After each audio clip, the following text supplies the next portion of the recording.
अफजाल अंसारी का महाकुंभ पर दिया गया बयान काफी ज्यादा विवादित हो गया है और इससे उनकी ही मुश्किलें बढ़ गई हैं। उन्होंने महाकुंभ में स्नान को लेकर कुछ ऐसे शब्द कहे जिनसे कि धार्मिक भावनाओं को आहत करने का आरोप लगा है।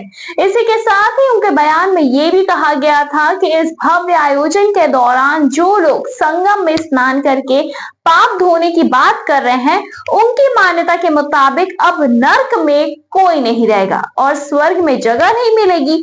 और इसी बयान के बाद उनके खिलाफ धार्मिक भावनाओं को चोट पहुंचाने के मामले में शादियाबाद थाने में मुकदमा दर्ज कर लिया गया है।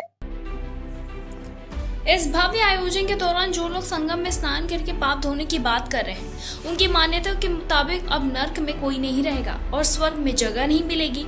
इस बयान के बाद ही उनके खिलाफ धार्मिक भावनाओं को चोट पहुंचाने के मामले में शादियाबाद थाने में मुकदमा दर्ज कर लिया गया है। इसी के साथ ही आपको बताते चले कि अफजाल अंसारी के इस बयान के बाद भारतीय जनता पार्टी ने उनका विरोध करना शुरू कर दिया और उनकी गिरफ्तारी की मांग भी उठाई गई। और इस विवाद को लेकर उत्तर प्रदेश से लेकर दिल्ली तक राजनीतिक माहौल गरमाया हुआ है।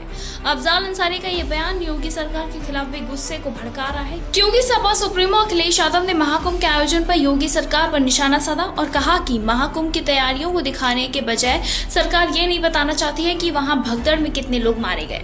हालांकि अखिलेश यादव ने अफजाल अंसारी के बयान का सीधे तौर पर समर्थन नहीं किया, लेकिन उनका अप्रत्यक्ष रूप से बचाव करते नजर आए। बताते चला अखिलेश यादव ने कहा है कि वो हिंदू हैं और विवेकानंद के शिकागो भाषण के विचारों का सम्मान करते हैं, जिसमें कि सभी धर्मों को सम्मान देने की बात कही गई थी। उन्होंने ये भी कहा कि जो लोग विज्ञान को मानते हैं उनके लिए स्वर्ग और नर्क का कोई भी अस्तित्व नहीं है। ये बयान साफ तौर पर यह दर्शाता है कि वो किसी भी धर्म को कमजोर या तंग नहीं मानते हैं और सभी धर्मों का वो आदर करते हैं।